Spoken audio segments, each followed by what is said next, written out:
feeling right now that there's another song that you will release? Excited. I'm happy that I released the song. Another. I'm actually really happy and excited since I released this song, Breathe and Smile, and showing you the audience that the music video, the choreo, the vocals, yeah, that's it. That's how I feel. Kayo, paano nyo sinusuportahan si Giselle sa kanyang career? Singing career. Singing career. Siyempre, kapatid ko namin siya.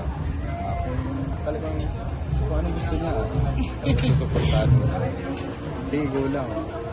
The flow lang kami. Pamilya.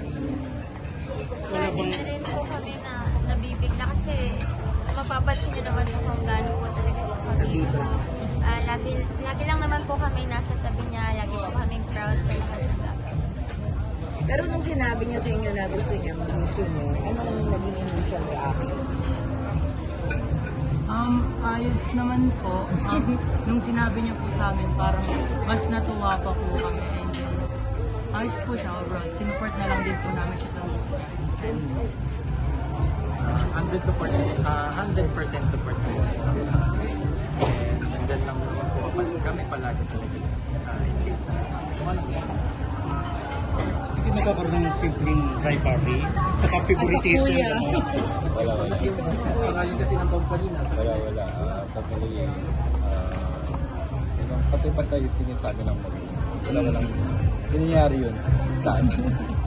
Ang isipin pa ng magulang namin, sa sobrang dami niya nang iniisip sa business at sa kanilang gawain, wala, hindi nila naisip. Hindi nila na So masasabi niyo ba yun yung sikreto ng Purple Hearts? ako po. Kasi tutulog nga po, bakit namin binuo at bakit kami nagkaroon ng tatong business. Totally, bakit nga siya yung Little CEO? Dahil it's perfect sa kanya na yung una namin produkto, good for kids nga. Good for 3 to 13 years old. Talagang wala pa nangyayari sa Pilipinas na magkaroon ng Little CEO. Kaya siya, totally diba naging kauna-unaan. And then, of course, sasabihin natin, of course, ako nakikita ko talaga sa mga comments and sa mga social media na baka pa yun, ba't nagkaroon ng may director board meeting, nakikita akong ganyan. Of course, sa amin, kami rin din may-ari. And then sa legalities, ako rin talagang nasa pangalan ng mga legalities. The way sa amin magkakapatid magulang, talagang kaya namin na approvehan na siya yung maging Little CEO, maging CEO. But of course, sa legalities, ako nakapangalan sa likod. And then, the board directors, and then sa mga directors, and then sa legalities, kami mga magulang. Minsan kasi talagang may naging conflict sa mga comment na nababasa ko, medyo naiinis ako. Pero totally, yun nga, kami rin naman, yung magkaka-board director, kami mga magulang ko, and din ako, kaya namin napatunayan na maging Little CEO. Kasi director sila na? Kayo na? Totally, of course, ang pagkakalam ko sa attorney namin, of course, 18 above. Totally. And then ako, pasok na rin po sa 18 pa rin siya. But in the verbal, yun nga, pwede na, kaya namin na-approve na si kapatid ko maging CEO. Kami rin yung may-ari.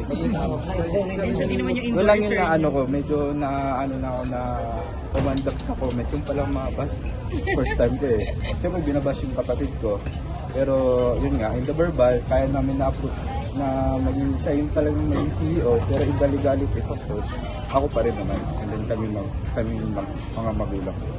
Pero yun yan kasi nasa showbiz na siya, kaya open siya talaga sa bash. Ako naman. So, yun, paano nyo hina-handle yun?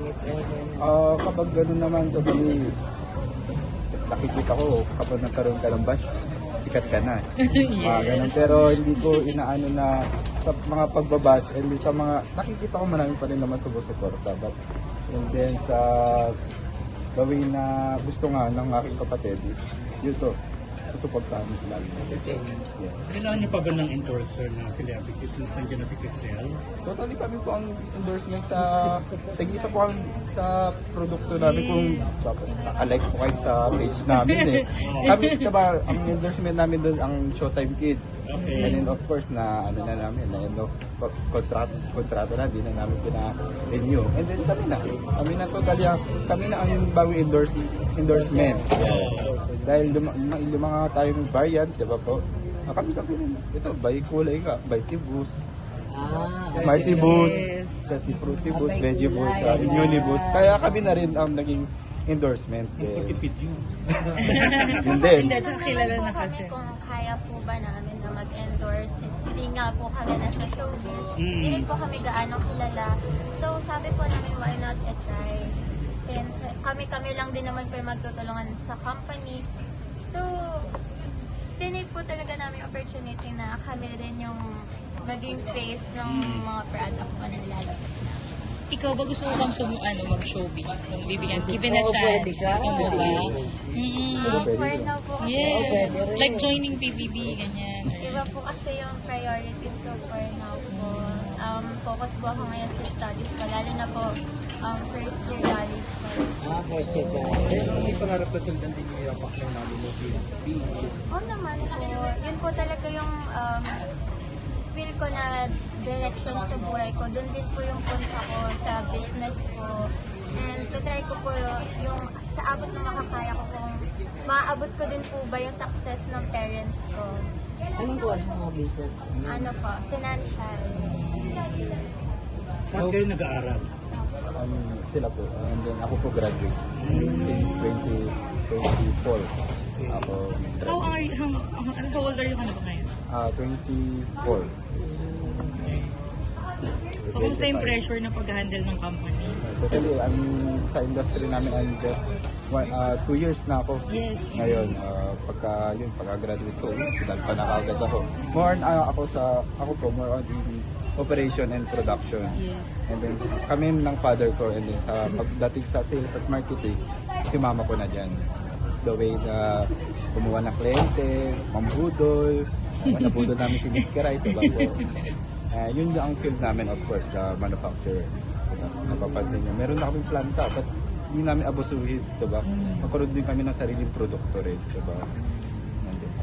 Pero yung maaga kayong kinunet sa business talaga na magkakapit. Yeah, the way na kahit nag-aaral sila, nagpa-plant visit sila eh. Pag-aralin nyo na yung production, yung operation natin, para at least may idea na rin sila kapag pumasok man sila sa industry namin.